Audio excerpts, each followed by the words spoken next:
Hi, everybody. This is Souette, and I am responding to several requests in regards to the Jeff Quinn Ruger Commemorative Revolver that has come out. And I, along with 499 other folks across the United States, are in the process of picking up the revolver this week. And I picked mine up this afternoon. And so I just wanted to share out that this is just remarkable on all levels, because if some of you don't know, a lot of my friends may not know the in-depth of my husband was a writer and a reviewer of firearms of different types, but he had a special passion for Rugers, and Ruger is a company and a brand. And I'm just going to touch for a couple of minutes on that brand. And so when Jeff passed away, a lot of his fans across the world knew that he had that passion for Ruger. And there was this kind of an outcry to Ruger saying, you guys ought to honor Jeff, or just on and on. And guess what? Ruger heard. And Team Ruger listened, and they followed through. And so many fingers went into pie to make that happen within just a few months after Jeff passed away.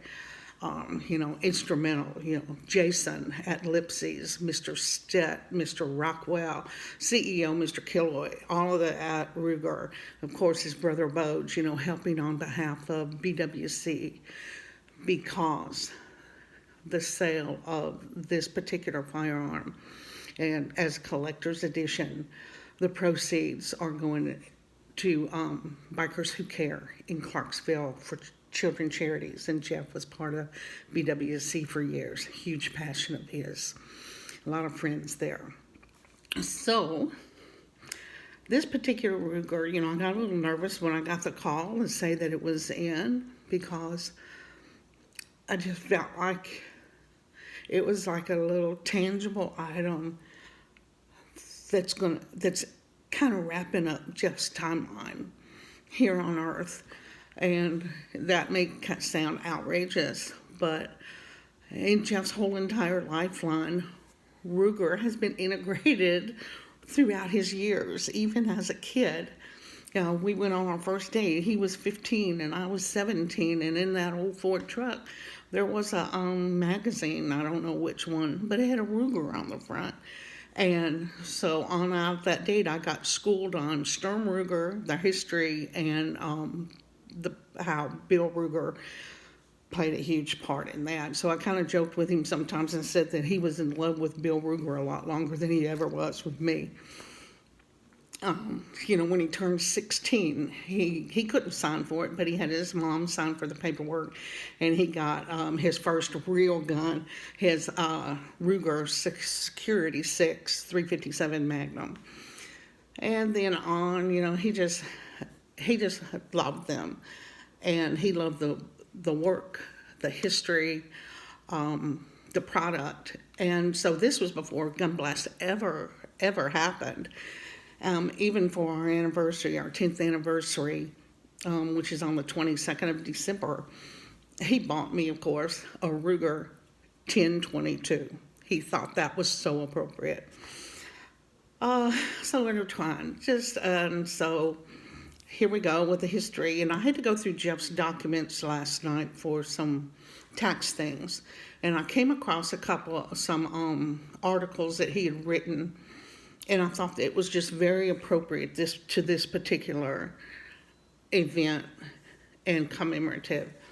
He had written an article about a Ruger, and he wrote, "I have in my possession a very early Standard Auto, serial number 0132. I bought it because it is, to me, a historical firearm, just a standard auto like many others. But if these early pistols had not been successful, one of the world's best makers of firearms would have folded, and many of the firearms that we enjoy today would have never been. That first successful design has endured for decades, serving millions of shooters with a fine, reliable, affordable pistol. He went on to say, Ruger recently did something for me, which means nothing probably to anyone else, but means a great deal to me. Knowing that I still have serial number 0132, the good folks at Ruger produced a very similar Mark IV Standard Auto with a similar serial number, JQ0132. They didn't have to do this, but they are some classy people running that company. And the people are what has built that company into what it is today. And about the company, but in life in general, I hope that you can hear this and kind of take this to heart. Jeff wrote this about the firearm industry and the people in it because it kind of transitioned over. It wasn't just about the brand anymore, but it was about the teams and the people and the connection. So he goes, I suppose at this point, being a gun writer, I'm supposed to remark something about this just being another part of my job, as if I'd become accustomed to such things. But I am not. I still get excited before I pull the trigger on a game animal, whether it be a squirrel or a bear. And I still get excited over a quality firearm. But the best part of this job, with which I have been blessed, is the people with whom I get to share the experience. This industry is full of quality folks that are gracious and hospitable, and it's a joy to get to spend a few days with them. Back when my beard was shorter and blacker, I often wondered what would it be like to get to see the inside of a gun factory, or to travel many miles to hunt game. And now I've experienced those pleasures many times, and yet it never gets boring to me. Because if it ever gets to the point where the excitement is gone and handling a great firearm in pursuit of game becomes routine, I hope that I have enough sense to do something else. But for now, I will ride this horse until it throws me. And I hope to again get to hunt and be with the people. And so he learned that, and that's what he talked about toward the end of his life, that it was about the people. And at Ruger, he never mentioned the teams there without using the word happy in the same sentence. He said they're also so seem to happy to serve. And so again, my heart is full. My heart is full for Ruger. You've honored Jeff in such an admirable way. There's no way to put words into it. So I'm appreciative. And so I'm sharing out with all of you now. I have not seen this. I have not seen a picture of it. I haven't seen anything about it. In fact, I kind of look at the case. And so here we go. Ruger. Hard case. Keeping it classy. Love that. Okay. Whew. Chill bumps. All right. Opening it. All right. Here. I've seen him do this so many times. Look at that, you guys.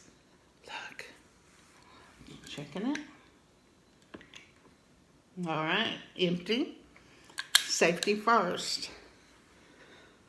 Oh, short barrel, just like you recommended. Okay. The engraving. Yeah. Can you guys see that? I haven't seen it. Let me turn it around.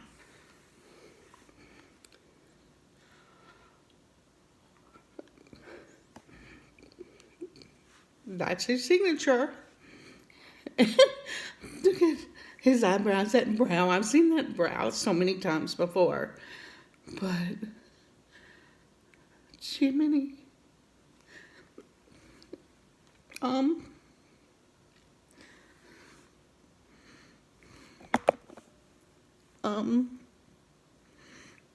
You guys just nailed it. And his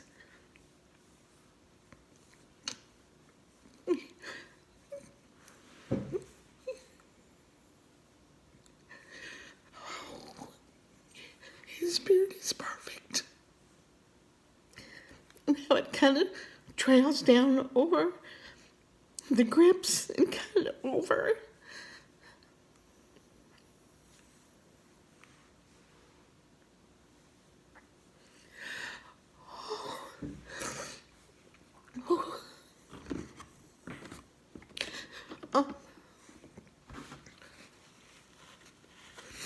Thank you, everybody that had anything to do with this. And I hope with the words, that Jeff had, that you can, it's not about the stuff, but when it all comes down to the end, it's about the people and how they treat you, and how they treat you with respect and kindness. Look at that.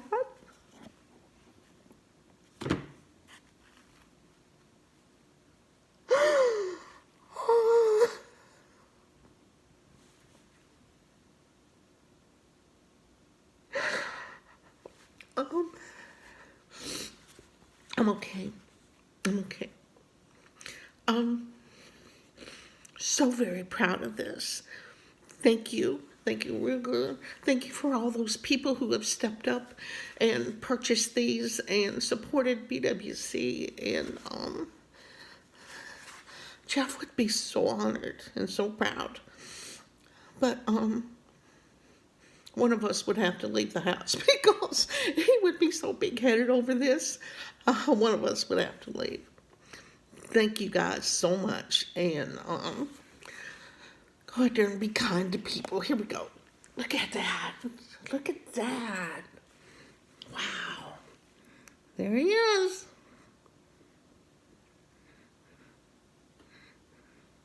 Thank you.